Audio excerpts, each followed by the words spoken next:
Oi, o que é isto? O que é que está a acontecer aqui? Então, mas hoje é domingo? Hoje é domingo e estamos em direto no Facebook. Rui, vai para a rua. Vai apanhar sol. Estás muito branquinho. Aproveita o sol. Aproveita este verão. De outono. Verão de outubro. Não sei. Ainda é verão lá fora. Ainda é verão. A esta hora já começa a ser inverno, não é? Está a ficar fresquinho. Olá, pessoas. Está a ficar frescoda-se, que é uma expressão que eu gosto muito. Conhece esta expressão? Frescoda-se. Não é bom? O que é isso? É uma mistura de fresquinho com foda-se. Entendi. Está frescoda-se. Tem uma coisa que você inventou, provavelmente. Sim. Está frescoda-se. Rafinha Bastos no Maluco Beleza. Eu agora, se tivesse público, batiam palmas. Se tivesse aqui a minha máquina que faz barulho, também fazia palmas. Mas não tem. Não tenho. Não tem. É este silêncio constrangedor. É bom. É mais honesto. Conversa com o público é sempre muito constrangedor. Eu também acho. Há pouco estávamos a falar, estavas um bocadinho assim fascinado com o... Não sei se estavas fascinado, mas estavas pelo menos admirado aí com o meu conceito de podcast. Não, eu só estava puxando o assunto mesmo. Ok, pronto. Mas eu entendi que estavas curioso. Não, estava assim, porque eu tive um programa de entrevista e tinha uma equipe. A equipe não, tinha pelo menos 2 cameramans. Eu acho interessante que aqui tá tudo fixo. Inclusive, se eu botar minha cabeça pra cá... Tá fudeu. Acaba seu programa. Fudeu. Acabou, porque não tem ninguém pra corrigir aqui. Não, porque o Marco é ninja. Sai dali e de repente já vai ali. Corre pra aqui. Tinhas público? Tinha, eu tinha um quadro de entrevista chamado 8 Minutos que eu pretendo retomar, inclusive. Está na internet ainda? Muito. Tem. Não, tinhas público no estúdio? Assistindo? Não.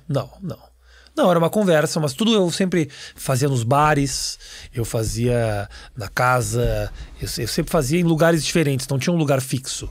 O que atrapalhava, mas ao mesmo tempo eu podia fazer. Eu pegava um bar e eu fazia 4 entrevistas no mesmo dia.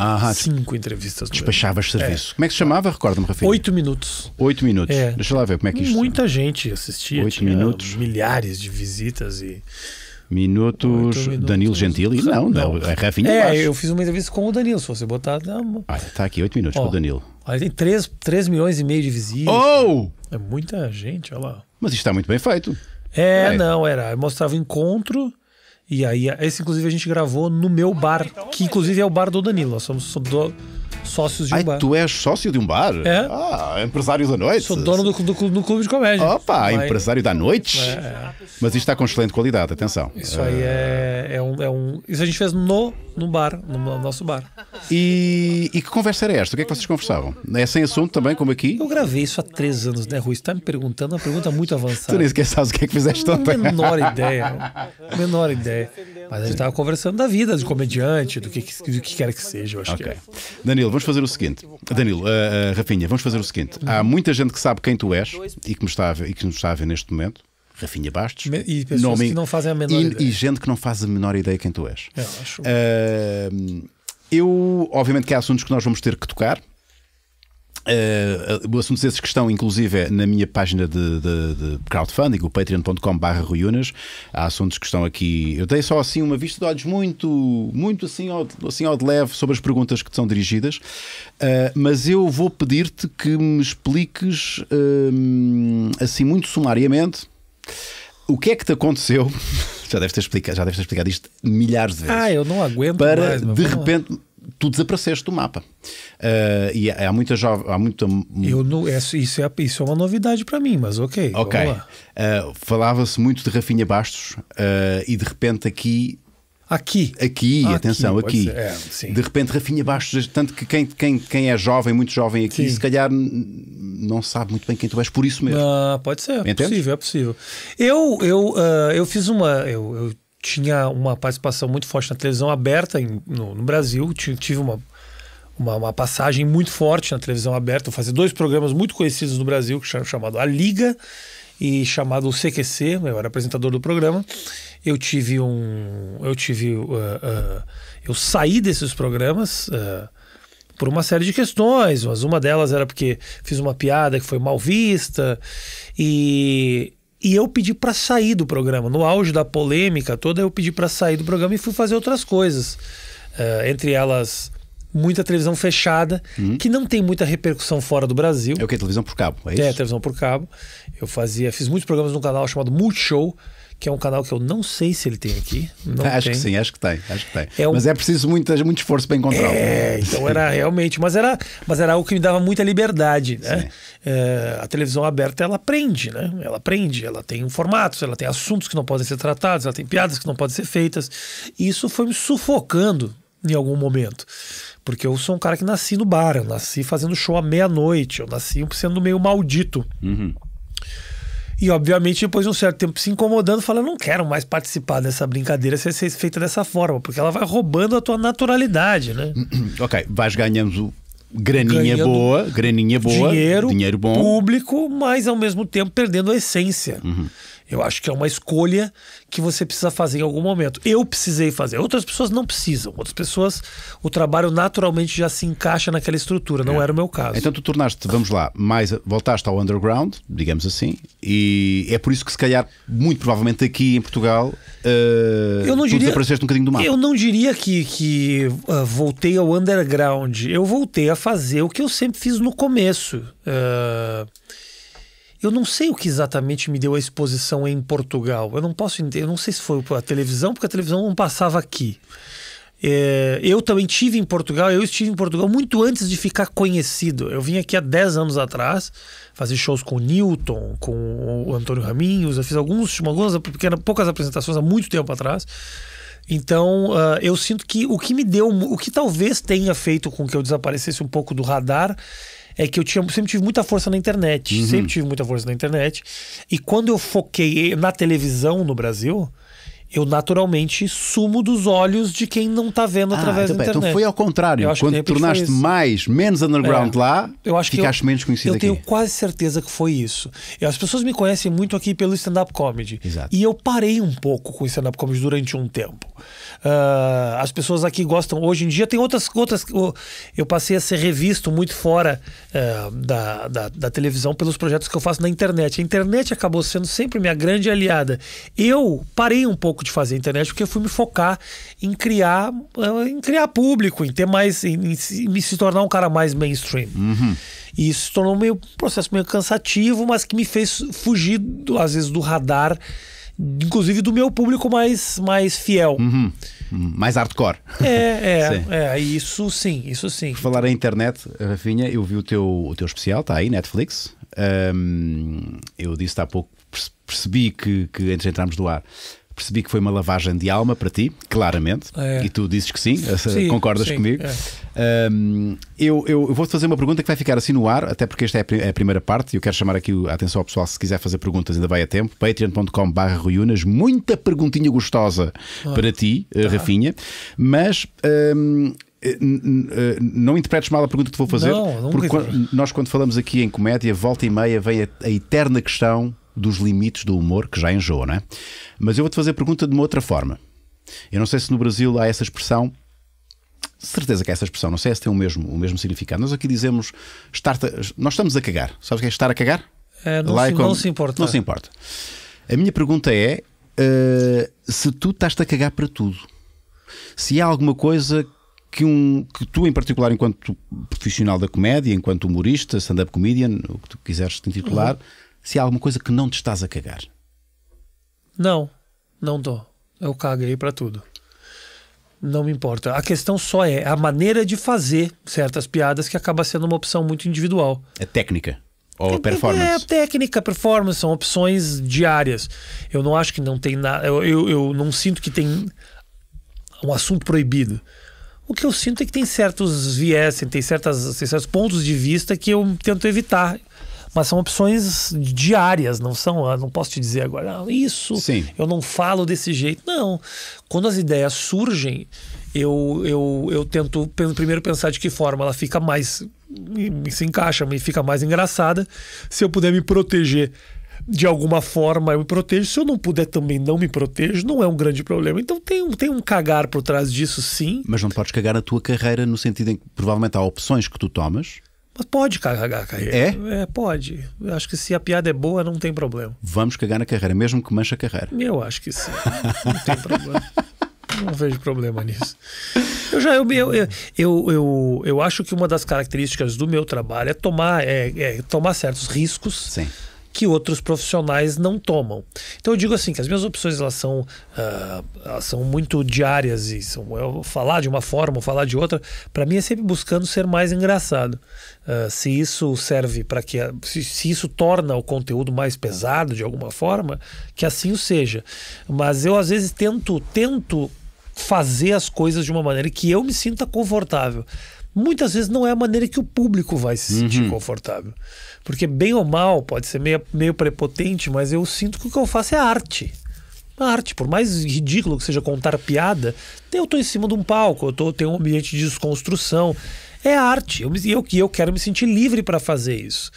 Com os acertos, com os erros e trabalhar isso junto ao público. O problema é, no momento que eu começo a me preocupar muito com o que eu estou dizendo, eu naturalmente começo a perder essa naturalidade. E eu nunca deixei que isso acontecesse. Às vezes que eu fui para televisão, por exemplo, eu tive uma volta na televisão há uns 2 anos atrás, muito forte, e aí eu senti que tinha um certo controle, que eu tive que trabalhar junto com ele. E foi muito desgastante. Isso é muito mais desgastante do que os problemas que as piadas me dão. Muito mais. A impossibilidade, ela me desgasta muito mais do que a rejeição. Muito mais, muito mais. Vamos fazer uma pausa na conversa, isto vai ser muito bom, Rafinha, vai ser muito bom. Tenho aqui muitas perguntinhas para ti, como te disse. A pausa agora neste direto, nós voltamos, vamos continuar a conversa e depois vamos segmentá-la durante a semana. Portanto é isto, até já voltamos.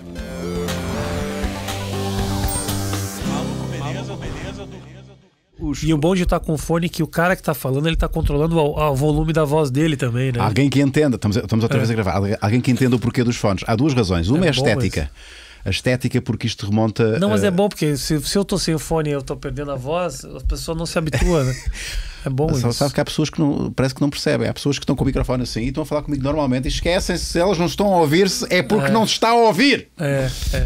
Rafinha Bastos, convidado ao Maluco Beleza esta semana. É um privilégio muito grande ter-te aqui, meu caro. Primeira vez que estou contigo. Eu admiro o teu trabalho. Obrigado, querido. Volto a dizer que vi o teu especial, rime muito com o teu especial. Que bom. Apesar de haver ali algumas referências para quem é português e não conhece a realidade brasileira. Deveria ter pensado melhor nisso. Não, a sério. Já estarias mais uma vez a controlar o teu trabalho. Não, mas aí não podias estar-te a cagar. O cagar que eu falo é o seguinte: você pode ser que você não goste do que eu estou dizendo, mas pelo menos que você entenda. Ok. É o mínimo que eu posso fazer, que você entenda. Você pode ter uma compreensão equivocada, mas não ter compreensão nenhuma, aí é um pouco demais. Eu não posso também. Eu posso te desagradar, mas eu também não posso jogar um enigma para você tenha que buscar as referências para entender. Aliás, é das primeiras regras do humor é que as pessoas percebam o que é que está a falar. É só isso. Quais são as referências, claro. Né? Ora bem, nós temos aqui muitas perguntas e eu, como tenho muitas perguntas, eu vou tentar despachá-las o mais possível. O primeiro é de um patrono que eu tenho chamado Seguidor de Cristo. Não me perguntes porquê. Okay. Viva Lorde! Antes de mais, desejo tudo de bom para o Rafinha e para o povo brasileiro.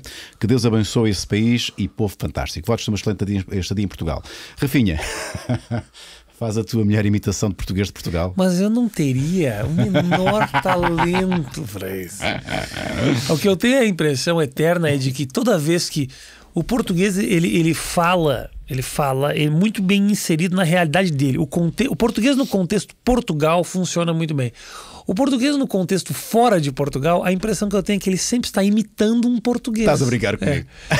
Sempre que eu vejo um português fora de Portugal, eu falo, esse cara não fala assim. Esse cara não fala assim, não é? Não fala assim. Está-se esforçado, mas está-se esforçado. A gente está muito mais acostumado com brasileiros imitando português do que portugueses falando como português. Portanto, é mais natural um brasileiro imitar um português do que um português falar português de Portugal fora. É isso? E nós temos algumas diferenças, tem umas diferenças de fala que são interessantes, coisas que é difícil de entender às vezes, né?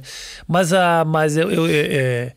é interessante, né? Como a língua ela foi mudando e como que o Brasil... Eu sinto que... E como a cultura portuguesa, como a cultura brasileira é muito forte em Portugal. E o inverso não acontece. Como o brasileiro caga para Portugal. Mas caga de alto, percebes? Caga bem lá no alto. Não tá nem aí. Vocês não estão nem aí. Não está um pouquinho melhor de há uns tempos para cá? Não notas isso? Não noto. Zero? Não há interesse nenhum por Portugal. Nenhum. Foda-se. Nem a internet ajudou nisso? Nada. É o que eu falo. É que também assim, se você for fazer uma pequena análise, A música brasileira é o que? O samba. Te dá vontade de dançar. A música portuguesa dá vontade é o fado, de chorar. dá vontade de se matar. Quer dizer, É verdade. entendeu? É difícil você influenciar outras culturas. Quando damos ideias de suicidas às pessoas. Tem melancolia, tem uma coisa de velho, né? Tem muito velho, muito velho. Portugal tem E muito. durante muitos anos a referência que vocês tinham de Portugal lá era o Roberto Leal, não era? Leal. Era a referência portuguesa. Mas Roberto Leal é um cara conhecido aqui também? Não. Não. Foi. Quer dizer, não sei. Hoje não. Não sei responder essa pergunta. Não faço ideia. Roberto Leal é um português que fez muito sucesso no Brasil. Sim. E ainda é referência, não é? Pra gente, o Roberto Leal era o português. Era o Seu Jorge de Portugal, a gente achava. E achas que o Seu Jorge é uma boa referência do Brasil para cá? Eu não. É questão de gosto pessoal. Sim, claro.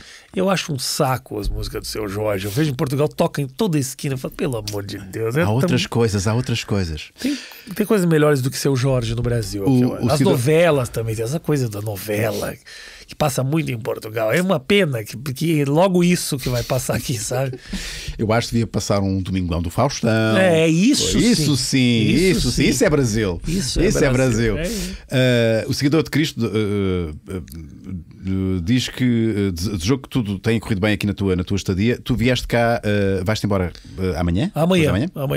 Vieste cá por uma sequência de espetáculos? Isso. Fala-me disso, como é que correu tudo? Muito bem. Muito bem, é sempre muito legal. E eu tenho sentido que ontem eu fiz um show da Maia e tipo 60% do público era brasileiro. Tu estás em casa, meu caro. Estás em casa? Muito. E aí hoje eu faço uma apresentação no Cassino Estoril, já está toda vendida e tal. E também sei que tem muito brasileiro que vem para cá. É uma impressionante quantidade de brasileiros que vêm para cá. Mas tu cada vez mais, né? Vieste a pensar que ias fazer para um público brasileiro? Tinhas essa noção que grande parte do teu público ia ser brasileiro? Ou ias assim? Eu não tinha pensado muito nesse assunto. Obrigado por te dizer. Eu falei, eu vou lá fazer. Eu não fico pensando que público que vai. Sério? Não fico. Eu estava mais preocupado. Minha preocupação maior é que eu vinha fazendo show em inglês muito mais do que em português nos últimos meses. Desde da minha gravação do meu show na Netflix, que foi há 6 meses atrás, eu fiz pouquíssimos shows em português. Então a minha preocupação aqui era, eu vou fazer os shows. Que conteúdo eu faço desses shows? Será que as pessoas já assistiram o show da Netflix? Se eu fizer o show da Netflix, as pessoas já vão ter visto. Se eu faço um show só com a internet, só com as coisas que estão na internet, as pessoas vão querer ver o show novo da Netflix. Eu fiquei meio dividido e aconteceu das duas coisas. Teve gente que foi no espetáculo, porque eu acabei dividindo, fiz um pouco de cada. Fizeste um mix. Eu fiz um mix do meu conteúdo e gente falando, eu vim aqui para assistir as coisas da Netflix, então gostei porque vi muita coisa que eu não conhecia. E aí outras pessoas dizendo, puxa, eu não vi, eu vi o show da Netflix, mas não vi o resto. Então eu reconheci algumas coisas, mas também não reconheci outras. Porque eu não tive tempo de criar um espetáculo novo só para isso. Mas foi muito inteligente da tua parte. Eu acabei dividindo um pouco para agradar gregos e troianos. Miss War pergunta, boas a toda a equipa, que honra receber o Rafinha. Vou ver na da Maia, portanto presumo que a Miss War esteve na da Maia. Rafinha, conheces / gostas do trabalho de alguns comediantes portugueses? Quais? Abraço a todos e continuação de bom trabalho. Vai lá. Eu falo no show agora que uma grande parte das pessoas mais engraçadas de Portugal eu tenho alguma relação, que eu conheço, que eu tenho carinho, que é o Newton, o Ricardo Araújo Pereira, o Bruno Carvalho, são pessoas engraçadas, porque eu brinco com isso, as pessoas dão risada. E Bruno Nogueira é um cara que eu conheci há um tempo atrás, o Antônio Raminhos é um cara que é muito meu amigo, tenho grandes amigos portugueses, agora conhecia o Hugo Souza, gente boa, o Aldo Lima, são caras muito legais. E é muito interessante isso, né? Que a comédia aqui, ela virou uma comédia de nomes, né? São nomes, todos são grifes. O movimento, ele não é tão forte quanto os nomes individualmente, eu sinto isso, assim. Lá no Brasil nós temos muito a cultura dos grupos, dos shows de comedy club, então você vai no comedy club para assistir quem tiver. Aqui é muito, eu vou no show do Newton, é muito, né, acabou que eu acho que talvez pela coisa do programa de televisão lá, o Levanta-te e Ri, que agora volta, os nomes eles se transformaram ficaram muito mais fortes do que o movimento de comédia em si, né? É engraçado ter essa noção mesmo vindo. Não, isso é muito É muito cirúrgica essa tua observação. Isso é ruim. É péssimo. Porque acaba que você não tem renovação. Não. E temos ilhas isoladas e há um ou outro projeto em que juntas 3 ou 4 humoristas e que tem alguma continuidade, mas é muito raro. Eu acho que a partir de determinada altura o humorista recusa-se a trabalhar em bares e partilhar o palco com colegas e só quer fazer shows isolados. E é um mau princípio. Isso é algo ruim, assim. Eu no Brasil, eu sou um cara que tem muito nome e eu divido o palco com nós temos um show lá em São Paulo na segunda-feira, muito conhecido, que é o Nathan. O Nathan é um agregado de comediantes, é um show onde se apresentam 15 comediantes, cada um faz 5 minutos, todos têm que levar tudo novo, não pode ter absolutamente nada do que fez em algum momento.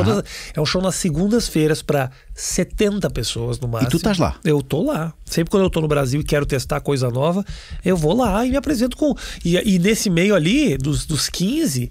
Tô pra te dizer que 6 são caras que têm uma carreira que poderiam estar lotando teatros de 1000 lugares em qualquer lugar, assim, sabe? Aqui isto não acontece. É importante, cara. É importante porque pra mim foi muito importante, porque foi até inspirador pra mim, porque eu vejo uma geração nova muito boa no Brasil de comediantes e olhar o trabalho deles e olhar o esforço e olhar a dedicação deles e às vezes até a própria criatividade fez com que eu falasse, não, só um pouquinho, eu preciso fazer isso aqui, eu não posso... Senão eu vou morrer na praia. Eu preciso estar junto com eles, eu preciso me renovar, eu faço parte do processo de busca, né? Isso é muito interessante, porque de facto há aqui, eu conheço-os a todos, como tu sabes também, não é? Há aqui quase um estatuto de star que depois eles próprios, não, eu agora não vou estar a fazer bares, então eu encho casas enormes, agora vou estar a um bar, vou regressar ao bar. Princípio errado. Eu acho. E é uma questão de humildade, vamos utilizar a palavra. Claro. Vamos lá descer à terra e vai outra vez para o palco, com o risco de comeres merda, mas vai. Não claro.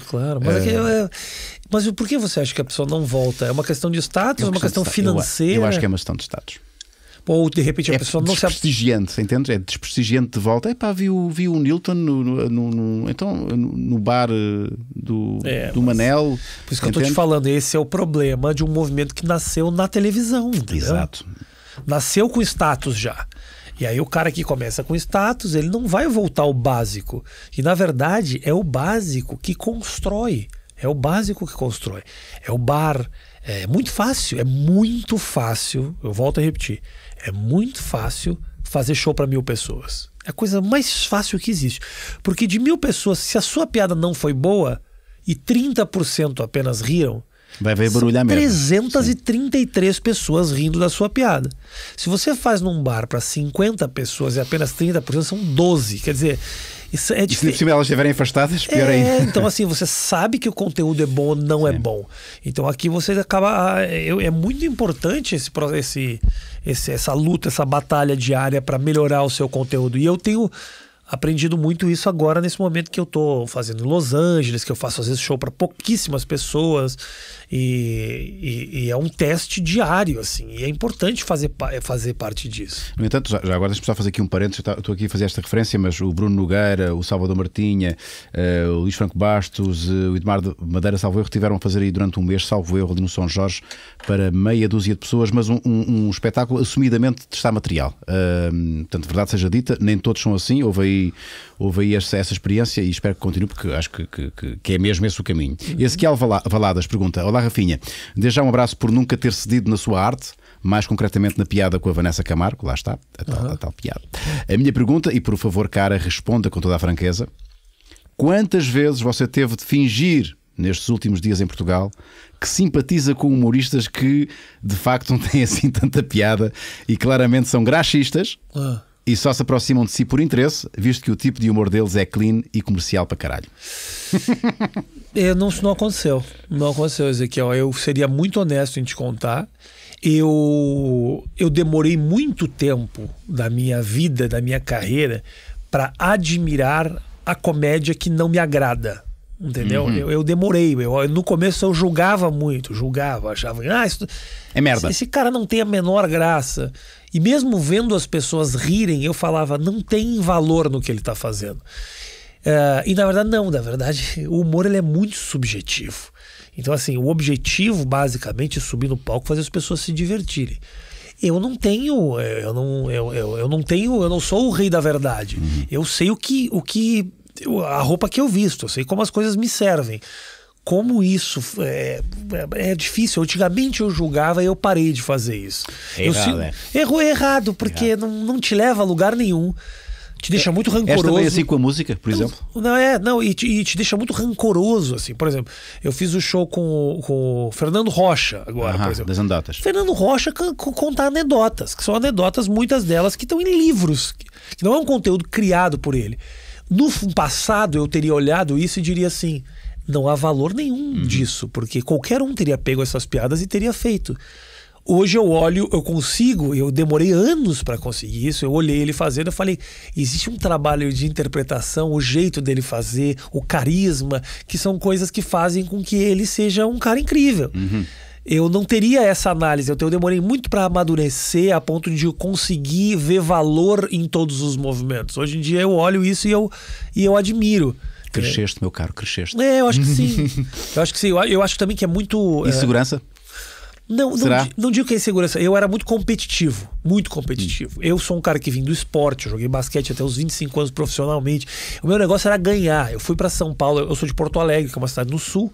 Eu fui pra São Paulo porque eu queria ganhar. Eu queria ser o melhor deles. Eu queria que as pessoas olhassem o palco e falassem assim, não, todos são ruins, mas esse cara é maravilhoso. E não existe competição na comédia. Porque tem uma pessoa que faz uma piada que nem é tão boa, que faz as pessoas rirem. A sua piada você acha boa, outro cara não acha, é extremamente subjetivo. Tem pessoas que não gostam de mim, tem outras pessoas que gostam muito, então eu não tenho como controlar isso. Então eu percebi rapidamente não, vou te dizer que demorei algum tempo para perceber que não tinha essa de ser melhor. O que eu poderia fazer era ser a melhor versão de mim mesmo. E me conhecer naquele ambiente também, porque tem comediantes que passam anos e anos e anos sem entender quem eles são. E eu sinto que aí sim uma das facilidades, um dos talentos que eu tive foi descobrir quem eu era muito cedo. Esse é o tipo de humor que que me diverte, é isso que eu quero fazer. E mesmo assim, se você vai assistir meu espetáculo, ele tem um peso nas coisas que eu falo, é um humor mais pesado. Mas mesmo ali no meio tem coisas mais leves.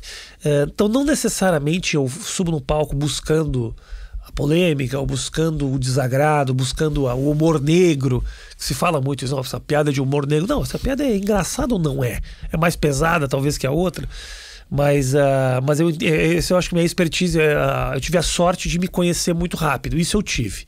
E entender que essa coisa da competição não tinha nenhum sentido. E é verdade que o humorista, enquanto nesse processo de evolução e de autoconhecimento, a tendência é que o seu material fique cada vez mais autobiográfico e mais profundo, entendes? E te reveles cada vez mais. Tu hoje revelas-te muito mais do que te revelavas há 10 anos? Pelo simples fato de que eu vivi um pouco mais, eu tenho 41 anos, então só isso. Só porque tens mais matéria-prima? Só por isso. Minha matéria-prima quando eu comecei era outra. Talvez minha vida fosse um pouco mais fútil. Eu não sinto que... talvez hoje eu consiga olhar certas passagens da minha vida com mais graça. Apesar de eu ter subido no palco, eu vou te falar, mesmo que você falou, você subir no palco é uma lavagem, você vai lavar a alma falando as coisas que você acredita, eu até acho que sim, mas eu não sinto que tem esse peso não quando eu começo a escrever. Minha vontade é única e exclusiva subir ali e fazer com que as pessoas se divirtam com as histórias que eu conto, entendeu? Eu não vou ficar romantizando o meu trabalho. O meu trabalho é muito simples. Fazer rir pessoas. O meu trabalho é muito simples, é divertir as pessoas. Eu sei que não é um trabalho muito fácil, porque você tem que ter um certo talento, uma habilidade ou até um treinamento, mas difícil é catar lixo e alimentar 4 crianças com um salário mínimo. Eu vou ali, faço as pessoas rirem, pego meu dinheiro, vou embora, vou viver minha vida. Trabalho 1 a 2 horas por semana. É muito fácil. Minha vida é muito fácil. Hugo Santos pergunta, muito fã do Rafinha e de vários humoristas ou youtubers brasileiros. Rafinha, como está a ser a experiência da Ilha dos Barbados? Não sei o que é isto. É um projeto na internet que eu faço com uns amigos. Deixa eu ver, nós temos um canal na internet chamado Ilha de Barbados, faz muito sucesso no Brasil. E aqui no Portugal, pelo que eu vejo, os brasileiros assistem muito, que muitos vieram falar comigo sobre isso também. Ilha dos Barbados. São sketches ou não? São um papo, bate-papo. Bate-papo. E em freestyle, portanto não há... Exato. Ok. Exato. Ok, fica aqui a referência. Olha 3 aqui. amigos que se juntam. Porra desse celular, não tem mais amizade, não tem mais parceria. E dizer merda, muita merda. Isso, Beto. São 3 amigos que se juntam para falar sobre temas específicos. A gente recebe perguntas do público. Faz muito sucesso lá no Brasil. Ilha muito dos legal. Barbados. É isso. Boa. Fica aqui a referência. Então deixa-me aqui outra perguntinha que é: como é atuar com. São esses dois, o Cauê Moura e o PC Isso, Siqueira. exatamente. Ok. Ok, não fazia ideia. Eu não conhecia, estou mais ou menos atento, não conhecia este projeto. Não, é muito legal, cara, muito legal. Vou ficar atento. Boa, vamos lá, mais. Super Mário, boas a todos no Maluco Beleza. Rafinha, tiveste que adaptar o teu espetáculo de alguma maneira por causa das diferenças entre os nossos portugueses? Deveria ter feito. Sentes que houve umas que vieram que foram assim ao lado, passaram ao lado? Quando é alguma referência muito brasileira, eu poderia ter mudado alguma. Tinha umas coisas que vocês não falam aqui, gozar. Não se fala aqui. E eu senti que quando eu falei isso... Não, diz-se gozar, mas tem outra conotação. Lá também se usa essa conotação. A sério? Eu vou gozar contigo? Vou gozar contigo. Eu vou tirar sarro da sua cara. Vou brincar com você. Se usa isso no Brasil pensei também. Que fosse só o ato da ejaculação. Não? O ato da ejaculação também. Mas também se usa esse. E eu me lembro quando eu falei isso, eu perdi um pouco a plateia. E aí depois o Hugo Souza veio no final do espetáculo e falou: a gente não usa isso. Então tem algumas coisinhas, uma ou outra, que eu senti que eu perdi. Eu precisava ter trabalhado nisso. Eu presumo que esta pergunta venha aqui, mas eu tenho que fazer esta pergunta. Hoje dia eu não adaptei muito exatamente pelo fato de que isso aqui não é trabalho. Se eu tivesse que ficar adaptando, eu já ia me sentir trabalhando. Então na hora então quando eu sinto que a plateia não entende, eu brinco com isso e aí fica tudo. Fica aquele silenciozinho, tu assumes o silêncio. Isso. Eu tenho que fazer esta pergunta. Domingo, hoje, dia importante do Brasil, como sabes, dia de votação. Votaste, não votaste, aproveitaste? Não votei. Não é algo que sequer me interessa muito, mas vamos lá. Tu não fazes nenhum comentário, não fazes crítica política? Muito pouco, cara, muito pouco. Porque não te interessa pessoalmente ou porque não te interessa no teu trabalho fazer isso? Porque não, acho que pessoalmente me interessa muito mais do que no meu trabalho. Eu estou vivendo um momento no país que é um momento muito confuso, um momento onde provavelmente os dois candidatos que vão para um segundo turno, é que as pessoas vão saber disso depois. A gente está falando domingo, né? Vai ser durante a semana. Sim. Provavelmente os dois candidatos que vão para um segundo turno é um cara maluco e o PT, que é o partido dos malucos, que é um partido também não muito são, entendeu? Então é um momento muito difícil pra gente, que o brasileiro se sente muito sem opção. Os dois candidatos que vão pro segundo turno, eles têm muita rejeição, uma rejeição gigantesca. Então é um momento muito confuso. Agora, a política, é engraçado isso, né? Porque talvez se eu tivesse trabalhado mais isso, a questão da política no meu trabalho, eu teria... Hoje quem faz vídeos na internet falando dos políticos e dos candidatos, os caras têm milhões de visitas. Basta pôr já Bolsonaro e... Os meus colegas têm muita visita por causa disso. Mas não é algo que me toca, sabe? Não é algo que Mas nunca me pensaste desespera. em fazer intervenção... Porque tens opinião, tu estás politizado, presumo que tenhas posição política e é uma forma de intervir na sociedade com o poder que tens de influência. Nunca pensaste em usar o... Nunca pensei. Já fiz isso no CQC quando eu era contratado e pago para isso. Fazia isso praticamente toda semana. O programa tinha essa agenda, não é? Essa agenda política, mas pessoalmente alienado. Eu não digo que eu sou alienado pessoalmente, mas eu não sei, eu tenho vontade de escrever sobre a vida, sobre o dia a dia, sobre as pessoas, sobre os costumes, sobre... eu tenho vontade... o meu instinto humorístico, ele vai para outro lado. Não vale a pena forçar isso. E não tem a ver com a rejeição que falar isso ou aquilo pode dar, porque a rejeição é uma das minhas menores preocupações. Mas realmente não é algo que me desperta, sabe? Não tenho vontade. Se eu fizesse isso, eu faria única e exclusivamente pela visibilidade. E aí eu acho que não está valendo a pena. E já estavas a desvirtuar tudo. João Val, ele não tem uma pergunta. Ok? Queria apenas felicitar-vos pelo excelente trabalho. Fico na expectativa que será uma excelente conversa e está a ser. Ok, muito obrigado, João. Um grande abraço aos dois, em especial ao Rafinha Bastos, no qual já tive o prazer de partilhar o palco. Este é o Gustavo Vieira, quando veio atuar no programa de stand-up da RTP2, sempre em pé. Isto já foi há muito tempo. Em pé. Muito tempo. Ele pergunta se ainda te sentes nervoso ou ansioso antes de entrar em palco. Eu não, Nos Estados Unidos agora eu senti um pouquinho, né? Porque é uma outra língua, eu ia testar coisas novas e geralmente é um desafio muito grande para uma pessoa conhecida se apresentar para um público que não faz a menor ideia de quem você seja, porque é um recomeço, assim, sabe? Eu tenho que perguntar, porquê é que fizeste isso? Do quê? Ir para os Estados Unidos, fazer... Porque um cara que joga basquete, o sonho é jogar na NBA, entendeu? Um cara que joga futebol, quer jogar na Espanha, ou quer jogar na Itália. E eu, como comediante, quis tentar o sucesso num lugar onde se faz isso há 60 anos, onde estão os melhores profissionais, onde estão os melhores clubes de comédia, os lugares que eu sempre vi na minha vida, que eu sempre assisti as pessoas subindo no palco, as fotos dos grandes comediantes, eu poder subir naqueles palcos, para mim era uma realização internacional, assim. E tem dado muito certo. Apesar do pouco tempo, as coisas têm funcionado muito bem para mim. Eu tenho feito shows grandes. Eu faço parte do cast de grandes clubes de comédia lá nos Estados Unidos hoje. Então é muito bom. Fiz show em Nova York, fiz show em Los Angeles. Eu faço parte do circuito. Eu virei um comediante do circuito americano.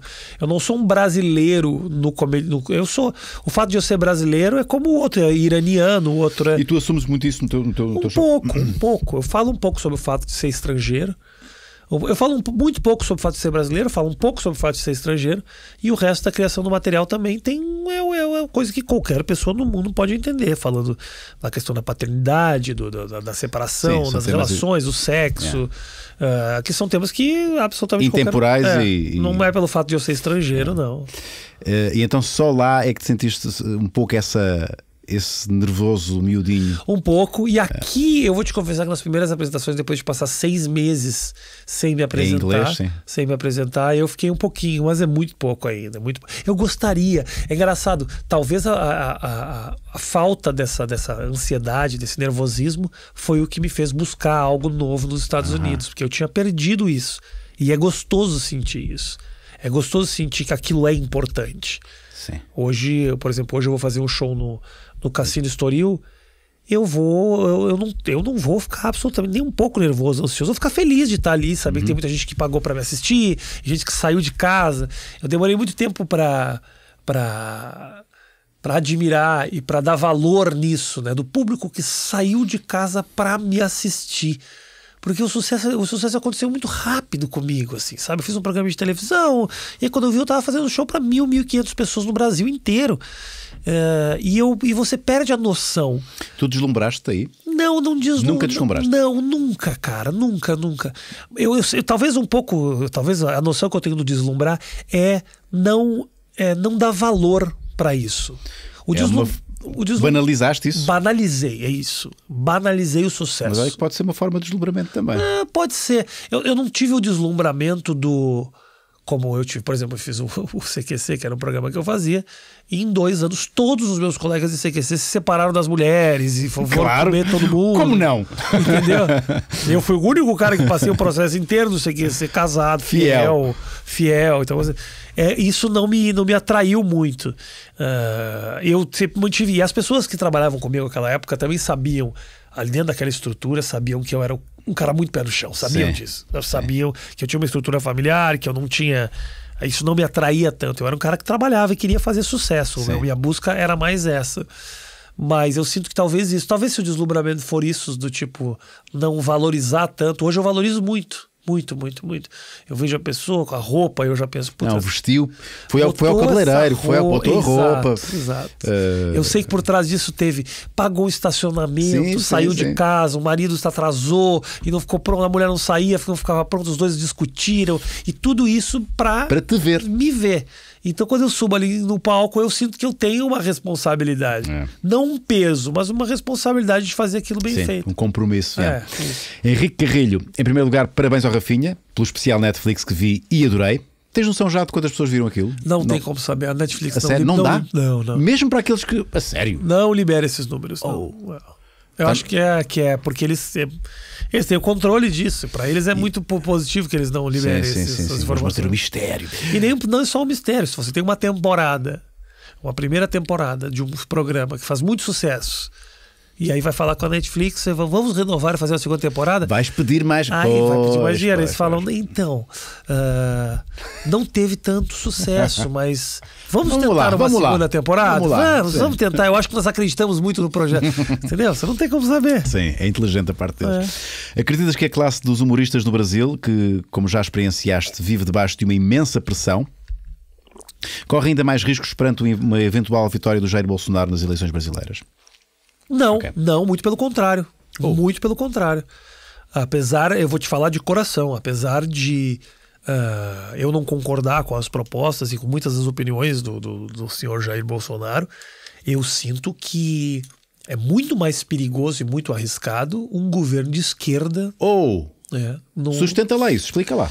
Não, eu sinto que nas conversas que eu tive, e eu sempre tive um posicionamento um pouco mais à esquerda, as pessoas sabem disso.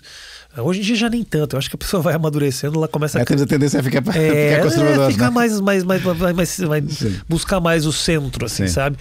Mas eu tive conversas inclusive com candidatos à República, a presidência da República na época, no outro talk show que eu tive, que falavam, olha, eu pretendo acabar um pouco com o monopólio da imprensa. Então eles buscam, às vezes a esquerda busca calar um pouco as vozes. Os processos judiciais, eles surgem muito da esquerda, que às vezes tenta controlar o discurso. É um pouco isso. Apesar de eu achar que... Não estou aqui para condenar, eu estou falando da questão do discurso. Um cara como o Jair Bolsonaro, que a princípio se considera um liberal, não acho que mas ele seria contra o próprio discurso dele calar alguém. Claro. Num mundo liberal, num país liberal, onde todo mundo... Não se cala ninguém. Não se cala ninguém. Então, assim, a busca pela liberdade de expressão, às vezes, o cerceamento dessa liberdade, muitas vezes, em muitos países, vem em governo de esquerda. Esse calar o discurso, essa censura, ela nasce muitas vezes desse lugar. Não estou dizendo que é assim em absolutamente todos os lugares, nem tenho conhecimento histórico para isso, mas vou te falar que a repercussão negativa e um processo ou qualquer coisa acaba vindo muito desses partidos mais à esquerda. E é curioso que eu não sei se partilhas a mesma opinião que eu. Às vezes dá-me a ideia que os políticos de esquerda levam-se muito mais a sério do que os políticos de direita. Eu te dou um exemplo muito claro. Nós fizemos um programa chamado CQC. Sim. Aqui também passou, mas não teve sucesso. Que era lulista, totalmente lulista, o programa. E era uma época que eu também era muito, hoje em dia, obviamente. Nem tanto. Seria psicótico da minha parte ser. Mas. E nós nunca conseguimos conversar com o Lula na vida. Nunca. Um programa que se coloca do lado do candidato. Sim. Um programa que trata esse cara com absoluto carinho e nunca foi recebido por esse cara. É estranho, né? É muito estranho. O PT, ele não é um partido aberto ao diálogo. E te digo mais. É que agora nós não... nos meus anos de profissão, eu fiz muito jornalismo no Brasil. Sério? Jornalismo sério? Fiz muito jornalismo sério. O programa, a Liga... Tinhas carteira profissional? A Liga... Não, eu sou formado de jornalismo. A Liga, que era esse programa que eu fazia no Brasil, era um programa jornalístico. Era um programa que não era humorístico. Eu fazia... falava sobre drogas, falava sobre prostituição, falava sobre tudo, diversos temas, invasões, moradia. Era um programa sério. Um dos poucos políticos que eu vi sendo absolutamente escroto com uma coletiva de imprensa inteira foi o Fernando Haddad, que é esse candidato do PT à República. Foi um escroto, assim, sabe? Tratando mal, respondendo de qualquer jeito, com uma prepotência, uma arrogância, assim. Agora, é paradoxal, não é? Isso é paradoxal. Completamente paradoxal. E enlouquecedor pra mim, que sempre foi um cara, principalmente naquela época, esquerda. Era um cara de esquerda. Eu olhava aquilo e falava, eu não acredito. E aí vinha esse Jair Bolsonaro, que é um louco, né? É um louco que tem pensamentos muitas vezes mas fascistas. Ouve as pessoas. Ouve. Tá aberto, ponto, vai nos programas mais vagabundos e fala absurdos, mas tá ali. Mesmo em terreno claramente, ou quem é que chegou? Claramente oposto, não é? Oposto a ele, super disposto ao debate, ao diálogo. Teve lá no meu programa na Bandeirantes, fiz um programa com ele longuíssimo, inclusive me colocando contra absolutamente quase tudo que ele fala, mas de qualquer forma tava ali. Sim. Discutindo, aberto, voltaria no Parece que tem mais coragem, não é? Será coragem ou desespero? Eu não diria que é coragem. Eu Coragem acho ou desespero? a esquerda tem uma sensibilidade que ela é meio cansativa. É muito coraçãozinho. Eu não sei o que é. Eu sinto que é. E também, obviamente, um cara como o Bolsonaro precisa estar nesse lugar para chamar a atenção. É um bocadinho de desespero, não é? O barulho o faz muito bem. Sim, vamos a todas. O barulho lhe impulsiona, entendeu? Olha, quem chegou agora é o senhor Raminhos, está ali atrás, o teu caríssimo Péssima amigo. pessoa. Foi? Está a ver. Oi, Raminhos, o que é que vieste aqui fazer, meu caro? Está toda. És amiguinho deste senhor que está aqui? Ele já dormiu na minha casa e eu já dormi na casa dele. verdade. E ele dormiu com a minha mulher e eu dormi com a dele. É. Sim, senhor, como bobo. Isto é uma tradição muito antiga nossa que nós temos. Claro, É dos isso, portugueses dos de ir portugueses. ao Brasil comer as nossas mulheres. Justamente. A história não muda. Raminhos, pensa aí numa perguntinha lixada para o senhor Rafinha. Daqui, vai pensando, já estou a falar, pode ser? Aquela pergunta que tu gostarias de fazer em direto. Capciosa. O Tiago Bates pergunta: o governador da Rondônia já te agradeceu pela visibilidade que deste a esse grande estado? Não faço ideia o que é isso. Explica. Não, eu fiz algumas piadas falando que as pessoas. Eu escolhi aleatoriamente o estado de Rondônia. Isso é um estado? É um estado. Por incrível Rondônia? que pareça. É verdade. Vou pesquisar Rondônia. Eu acho que Nunca ouvi falar. mais ofensivo do que eu fazer piada com Rondônia é você falar Rondônia? Isso é um estado? Peço imensa Eu desculpa. preciso pesquisar. Isso Rondônia é muito mais é ofensivo. um estado da região oeste do Brasil, na fronteira boliviana, conhecida pelas vastas extensões de floresta amazônica. Exatamente. No centro fica o montanhoso Parque Nacional de Pacaás Novos. É. A oeste, as áreas florestais adicionais estão protegidas pelo Parque Olha Nacional da Serra da Cutia. Quando que o Rondônia ia ter essa visibilidade se não fosse por mim, entendeu? As pessoas não agradecem. Não, ninguém me agradeceu. Ninguém me agradeceu. Deveriam, porque nós estamos agora falando de Rondônia. Rondônia. Já estiveste na Rondônia? Já fiz show em Rondônia. Em Vila Velha, que é a capital de Rondônia. Fiz show lá. Antes do problema. Sim. Depois do problema eu não voltei. Ok. Olha, posso só dizer uma coisa? Claro que sim, Pode, meu querido. Que eu estava a ver isso da Rondônia. Sim. Ele, quando veio cá a Portugal atuar no Sempre em Pé, ele faz uma piada sobre as mulheres feias de Rondônia. Exato. E a única brasileira que estava Era na de sala Rondônia. era de Rondônia. É verdade. E foi falar com ele no Espera, fim. e era feia? Eu não lembro. Epá, já não me lembro. Não era. Então era a Não única era. mulher bonita da Rondônia e Não veio para era. Portugal, grande azar. Ela é É, se bonita. tu visse única a cara mulher dele, portuguesa. se tu visse a cara dele quando disse eu sou brasileira e sou de Rondônia. Não O posso. gajo, nossa! As verdade. probabilidades disso acontecer são muito, não é? Muito reduzidas. Por quê? Porque as pessoas de Rondônia... As probabilidades de ter uma mulher da Rondônia A pessoa sair de Rondônia e chegar até aqui até aqui assistir a um cara brasileiro que conhece a falando da mal Rondônia. de Rondônia. É muito, impressionante. muito pouco provável. Ok. Vamos aqui à pergunta do João Canelas. Ok. E agora que todos sabemos que vai ser entre Bolsonaro e Lula 2.0. É ok, difícil vamos isso, cara. Também é da opinião que o hashtag ele não falhou redondamente e só deu força ao candidato, porque houve aí um movimento, não é? Ele não. Ah, não, sim, eu acho que sim. Eu acho sim que esse movimento ele não deu muita força para o Jair Também Bolsonaro. não duvidaste quando viste as imagens do Jair a ser esfaqueado? Epá, eu duvidei que aquilo tinha sido. Toda a gente duvidou, certo? Não duvidaste? Porque não havia sangue. A minha namorada falou a mesma coisa. Falou, porque ela falou a mesma coisa. Falou, Para, e eu sou um português mas completamente então apolítico. Quem é que vai forjar uma facada? Não sei. Tu és tu que dizes que ele é louco. Ele é louco. Não me admirava que ele tivesse forjado Gente, a sério. E, porque repara, não saiu sangue nenhum. Mas isso existia uma explicação médica. Sim, pra claro, mas eu, como sou um leigo na matéria. na hora que aconteceu? Na hora. Porque todo o transporte depois dele. Mas depois que você viu o boletim que a faca tinha Claro, furado metade do tronco do cara. E acreditei, claro. Mas bom. na altura foi muito suspeito. Porque entendi. não houve uma pinguinha de sangue na t-shirt dele, entendes? Entendi. E ficou muito estranho como é que ele é esfaqueado e não há sangue, nada. Entendi. Nada. Nós estamos acostumados com o cinema, né? Que o cara bota a faca. Jorra. Exatamente. Entendi. Ok. Não, a minha namorada acha que até hoje pode ter sido armada. Ela fala, não. Teorias da conspiração. Para ele ficar longe dos debates, na verdade acabou sendo muito positivo para ele. Agora, esse movimento, ele não, meu ponto de vista, eu tô cagando regras sobre política que você quer ter tanto conhecimento, né? O movimento, ele não, ele fortaleceu muito. Sim. Porque o brasileiro médio, reacionário, conservador, porque o Brasil é um país conservador. As pessoas não sabem disso, que a gente se fala muito que o Brasil... Não, o brasileiro é muito divertido, o brasileiro não leva nada a sério. Não, Mentira. leva muito a sério. O brasileiro é um país conservador pra caramba. Mas estamos a falar do Rio de Janeiro, São Paulo... Do Brasil inteiro. Incluindo estes dois países? Incluindo São Paulo, incluindo os meus vizinhos do condomínio, todos são. O Brasil é um país conservador. E aí quando você faz esse movimento, nós começaram a fazer vídeos com os artistas. Sim.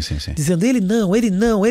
E todos os artistas que apareceram no vídeo são artistas que por esses reacionários são odiados. É verdade, tipo a Anitta. Todos olham para aquilo e falam assim... Eu não quero. Eu quero que esta pessoa apoie. Não, muitos deles alguns deles com projetos financiados pela Lei Rouanet, que é a lei de incentivo à cultura, que eu acho que é uma lei incrível, que já ajudou muito no crescimento da própria cultura do país e tal, mas também existem os movimentos, os projetos equivocados, com dinheiro que não foi muito bem aplicado. Sim. Tudo isso faz parte num país como o Brasil. Qualquer lugar o dinheiro é bem aplicado ou não. Só que, obviamente, esse conservador, quando olha aquilo, fala: não, vocês não. Mais uma razão para eu votar nele. Eu mesmo, que não sou favorável a nada do Bolsonaro, quando eu olhei aqueles todos unidos, ele não, eu falei: olha, se bem que eu acho que de repente não é uma má ideia. Eu mesmo, entendeu? Porque você fala: não é isso que eu quero. É impressionante como é que isto deu a volta. A própria tentativa de assassinato só deu força, não é? Exatamente. De repente martirizou-se, não é? Exatamente. Passou a ser um mártir. Eu acho que o Brasil, aí eu te digo que eu sinto que o brasileiro, ele não tem muito, ele não tem muita história, ele acabou martirizando muito menos o candidato do que seria num outro país. Eu acho que num outro país ele sairia como herói.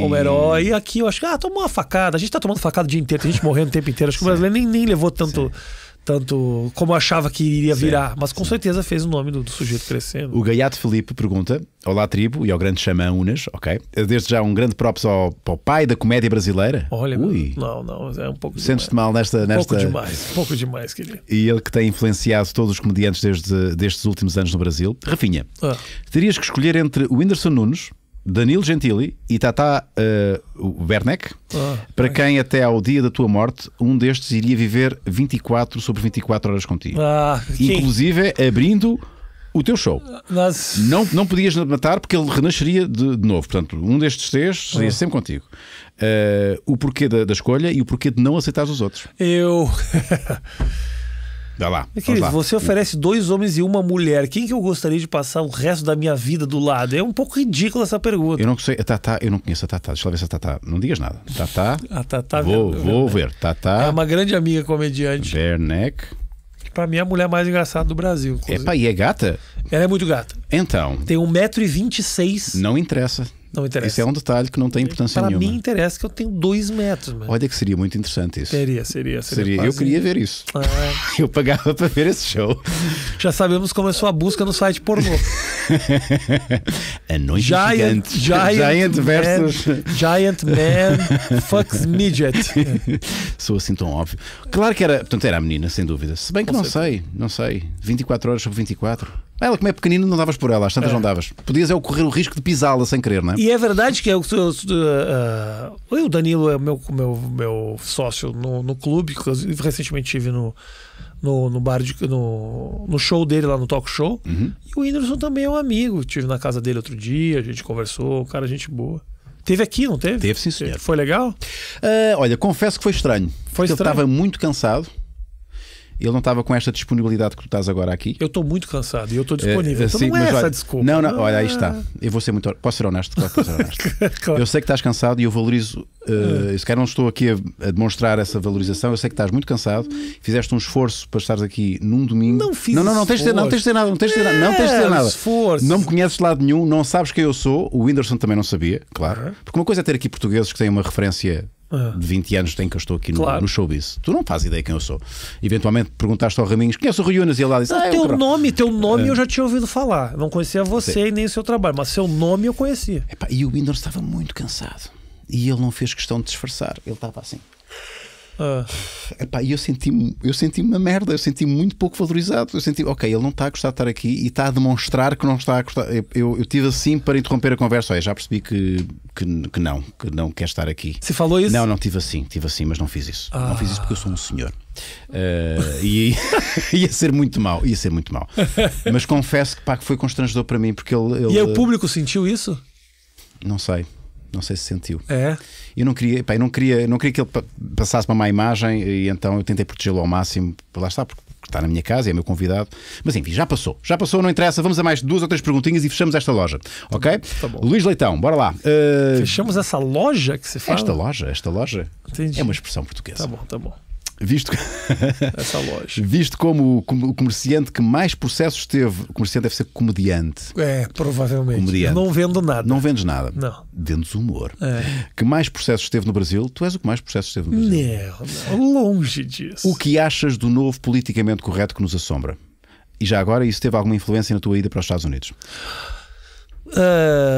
Bom, primeiro, eu não sou um comediante mais... Eu não sei também se tem outros comediantes com processos, mas eu também não tenho muitos processos. Eu criei um pouco essa... Eu até falo no espetáculo. Sim. Eu criei um pouco essa mística de que eu sou um cara super processado. Na verdade, não é bem assim. Não. É que eu brinco um pouco com isso, porque é material meu, e então eu acabo voltando nesses assuntos, volta e meia. Pretendo não voltar mais tanto, sabe? Pra tirar um pouco esse estigma de que eu sou um cara muito ultra... Perseguido. Porque não, tá tudo bem, tá tudo lindo na vida, não tenho por que ficar me vitimizando tanto assim.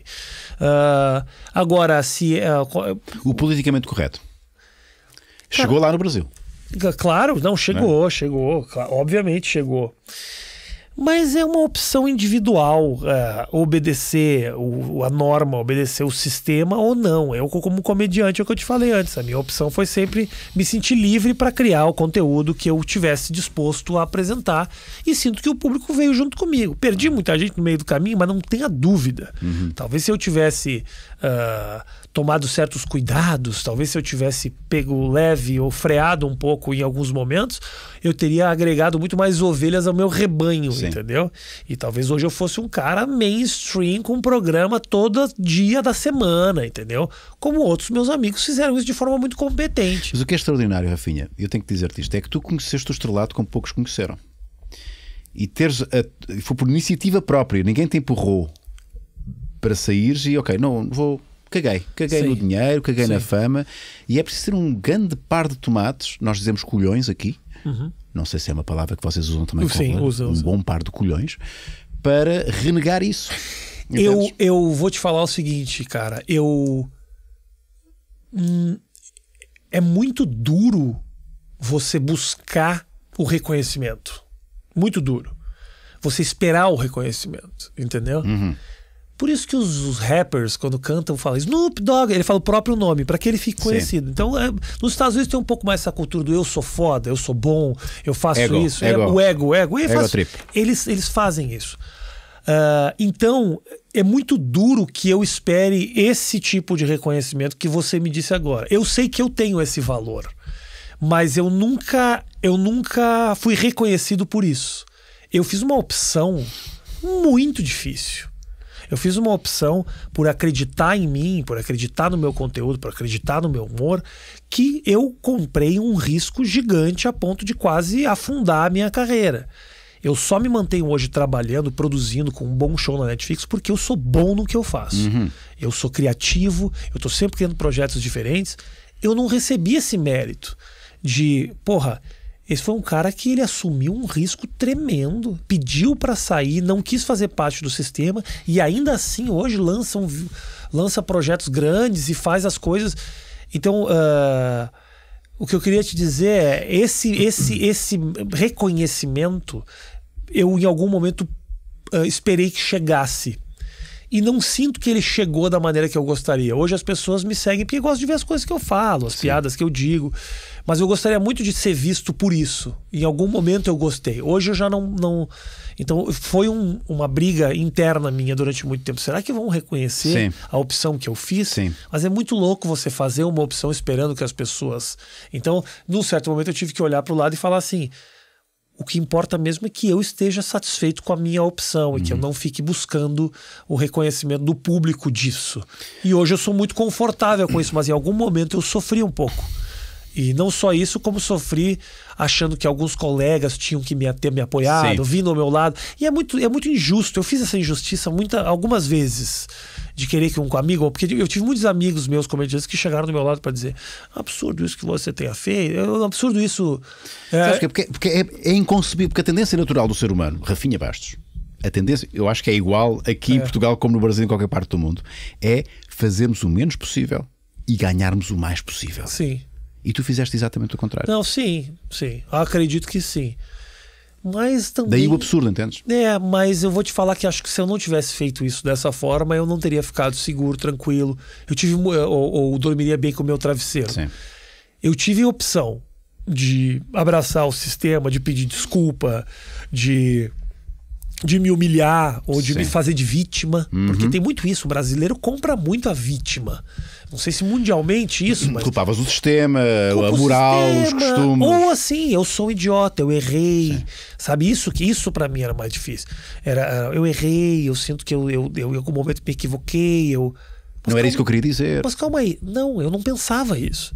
Eu tenho amigos que fazem isso com o único intuito de não perder o que tem.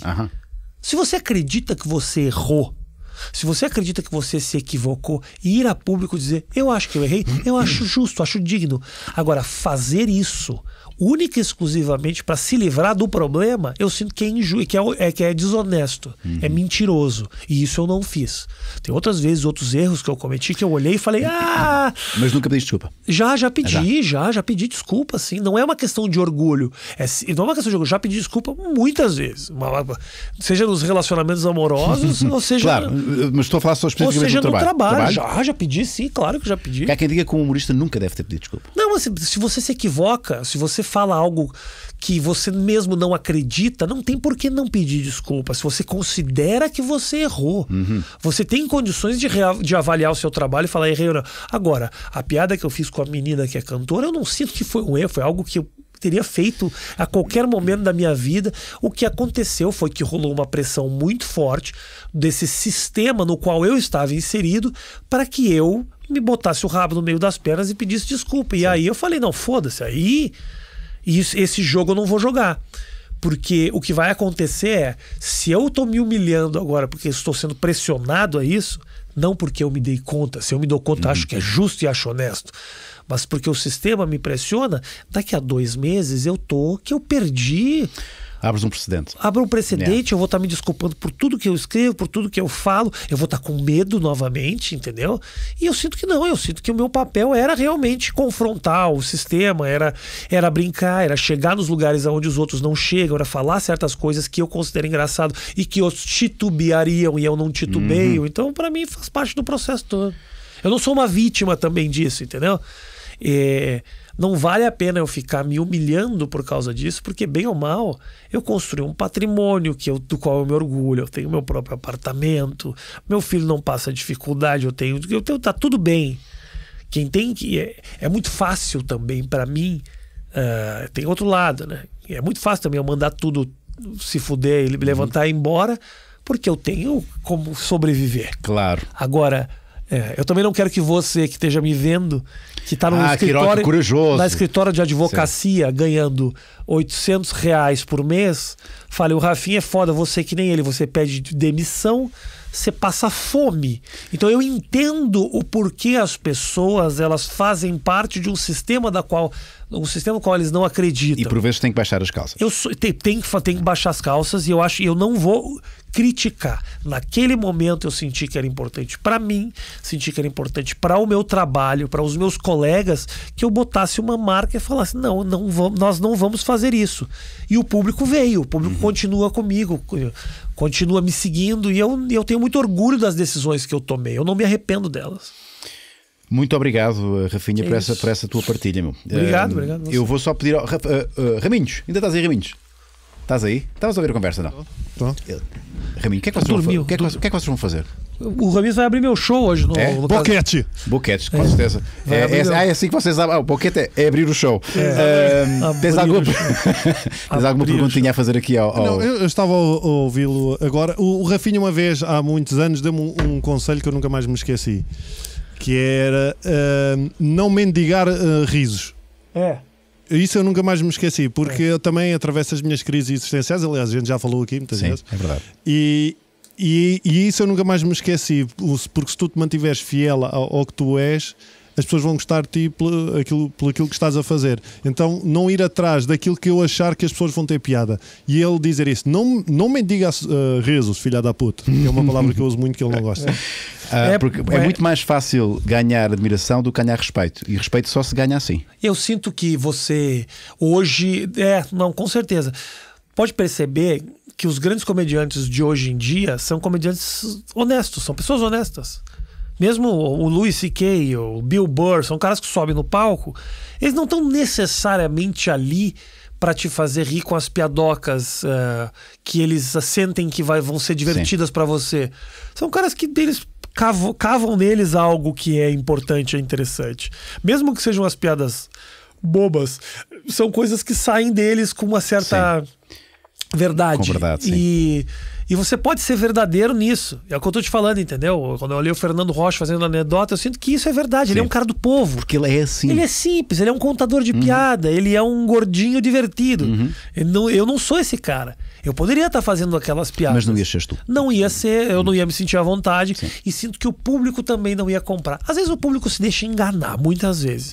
Mas eu sinto que essa combinação da verdade com a autenticidade, né, faz com que o público acabe gostando muito mais de você do que qualquer outra coisa. Eu hoje tenho muito orgulho das pessoas que me seguem e eu recebo muito feedback das pessoas que dizem assim: eu já briguei muito por sua causa. Muito. De jantar com os amigos, Então são pessoas que hoje se sentem muito parte da minha carreira. Eu sinto que eu devo muito a essas pessoas e é por isso que eu hoje seleciono muito as coisas, os projetos com os quais eu me envolvo.